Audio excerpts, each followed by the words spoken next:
আজকে আপনাদের সামনে একটা ভিডিও নিয়ে আসলাম, সেটা হচ্ছে সুদের অঙ্ক। আপনারা অনেকেই সুদের অঙ্ক বুঝেন না, প্রশ্নে কখন কী চায় সেটাই হয়তো আপনারা বুঝতে পারতেছেন না। তো চলুন আজকে আপনাদের সুদের অঙ্ক একদম শুরু থেকেই বুঝিয়ে সমাধান করার চেষ্টা করবো ইনশাআল্লাহ।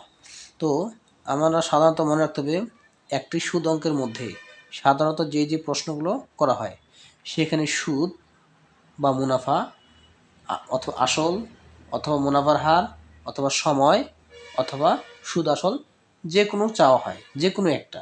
তো প্রশ্নে আমাদের 1 নম্বর অঙ্কে যেটা দিয়েছি সেটা যে শুধুমাত্র প্রশ্নের মধ্যে যদি শুধুমাত্র সুদ বা মুনাফা, সরল মুনাফা অথবা সরল সুদ, এই সবগুলো কথার অর্থ হচ্ছে একটাই। চলুন, যদি কোনো প্রশ্নের মধ্যে শুধু এই প্রশ্নগুলোই থাকে, অর্থাৎ উপরের যে সুদ, মুনাফা, সরল সুদ, এই প্রশ্নগুলো যদি চায় তাহলে আমরা সেটা কিভাবে লিখিত আকারে সমাধান করব। তো চলুন আমরা সমাধান করার চেষ্টা করি। তো প্রথমে আমরা এই অঙ্কটা লেখার ক্ষেত্রে সমাধান লিখব। আমি মূলত লিখিতের জন্য করতেছি, চাইলে আপনারা এটা এমসিকিউর জন্য করতে পারেন। এখানে সমাধান প্রশ্নে আমাদের দেওয়া আছে যে বার্ষিক শতকরা 5 টাকা হারে 500 টাকার 3 বছরের সরল মুনাফা বা সরল সুদ কত, অথবা শুধুমাত্র সুদ কত বা শুধুমাত্র মুনাফা কত। তো আমাদের এখানে লিখতে হবে যে দেওয়া আছে, এখানে দেওয়া আছে কি প্রশ্নে আমাদের যেহেতু লেখা আছে শতকরা 5 টাকা, অর্থাৎ তাহলে আমাদের লিখতে হবে সুদের হার। যেহেতু সুদের হার আছে 5 টাকা, সুদের হার যেখানে শতকরার সাথে যে সংখ্যাটা থাকবে সেটা সুদের হার। সুদের হলো আমার 5 টাকা, অর্থাৎ এরপরে দেওয়া আছে 500 টাকার, এখানে মূল 500 টাকা বলতে এখানে আমার আসলকে বোঝানো হয়েছে, আসল। তাহলে হচ্ছে আমার আসল সমান সমান 500 টাকা, এখানে 500 টাকা লিখলাম। সময় দেওয়া আছে আমার 3 বছর, সময় এখানে হলো 3 বছর। এখন মনে রাখতে হবে আমাদের প্রশ্নে চাইছে কি, এখানে কিন্তু আমি বলেই দিয়েছি শুরুতে, প্রশ্নে শুধুমাত্র সুদ, মুনাফা বা সরল মুনাফা বা সরল সুদ, এই কথাগুলো যদি চায় তাহলে জাস্ট খালি আমরা যে কোনো একটা কথা এখানকার লিখে দিলে সূত্রটা প্রয়োগ করলে ইনশাল্লাহ উত্তরটা বের হয়ে আসবে। তাহলে আমরা জানি এখানে আমরা আমরা জানি প্রশ্নে যেহেতু আমাদের সরল মুনাফা চাইছে বা সরল সুদ, তাহলে আমরা সেটা লিখতে পারি। আমরা জানি এখানে সরল মুনাফা সমান সমান দেবো। সরল মুনাফার সূত্রটা জাস্ট করে মাত্র এখানে প্রয়োগ করলে ইনশাল্লাহ হয়ে যাবে।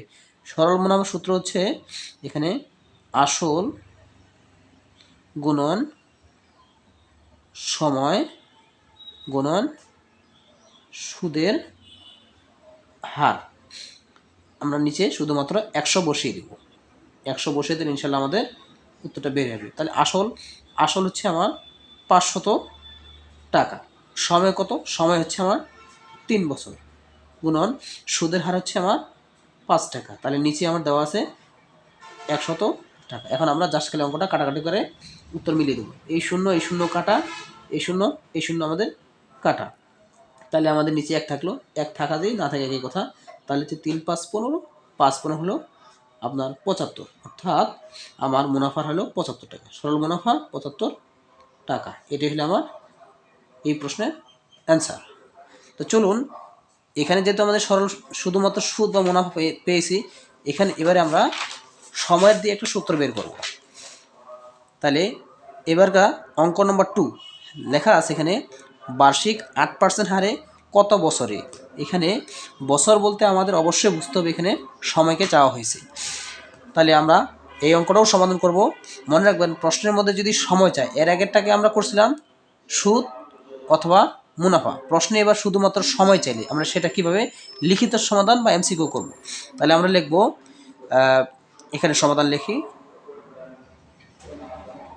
সমাধান লিখব, আমরা লিখব যে দেওয়া আছে। তাহলে এখানে হচ্ছে কি লিখতে পারি, প্রথমে বার্ষিক 8% হার, এই যে পার্সেন্টের সাথে যেটা দেওয়া আছে সেটা অবশ্যই মুনাফার হার। তাহলে আমরা লিখতে পারি যে মুনাফার হার সমান সমান 8 টাকা লিখলাম, 8 টাকা। তারপর যেহেতু কত সময় সেটা আমাদেরকে বের করতে হবে, তাহলে এই যে 350 টাকা আছে এটা অবশ্যই আসল। তাহলে এখানে আমরা আসল লিখতে পারি 350 50 টাকা। এই যে দেওয়া আছে সুদ হলো 140 টাকা, এখানে উল্লেখ করাই আছে, তাহলে আমরা লিখতে পারি যে সুদ সুদ সমান সমান 140 টাকা, 140 টাকা। তাহলে আমাদের প্রশ্ন বের করতে হয়েছে, প্রশ্ন বের করতে বলেছে যে কত সময় মানে কত বছরে, তাহলে আমরা জাস্ট খালি লিখবো আমরা জানি, আমরা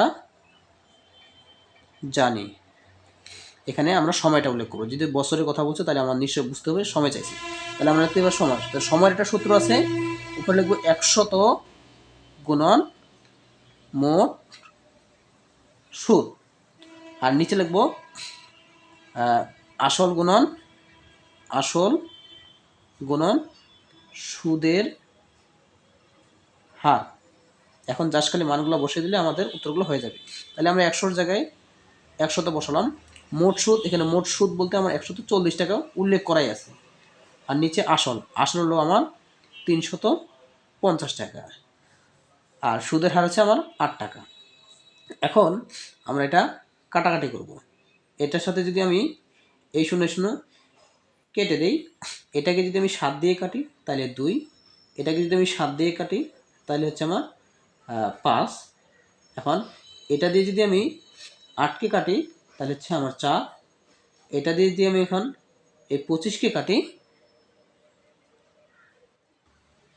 5 দিয়ে 20, 100 কাটলে 20, তাহলে হচ্ছে আমার 20কে যদি করি তাহলে হচ্ছে আমার 5 বছর সময়। উত্তর আমার হলো 5 বছর, এটা হলো আমার অ্যান্সার। আমি আরেকবার বলতেছি, এই 0 কাটা, এটাকে যদি 14কে 7 দিয়ে কাটি তাহলে 2, 35কে 7 দিয়ে কাটলে 5, 5 দিয়ে যদি 100 কাটি 20। এখন এই 2 দিয়ে আবার 8কে কাটলে 4, এখন এই 4 দিয়ে যদি 100 কাটি তাহলে 20কে কাটে তাহলে হচ্ছে আমার 5, তাহলে উত্তর হচ্ছে আমার 5 বছর। ধন্যবাদ। ভিডিওটি ভালো লাগলে লাইক, কমেন্ট এবং শেয়ার করবেন। আসসালামু আলাইকুম রহমতুল্লাহ।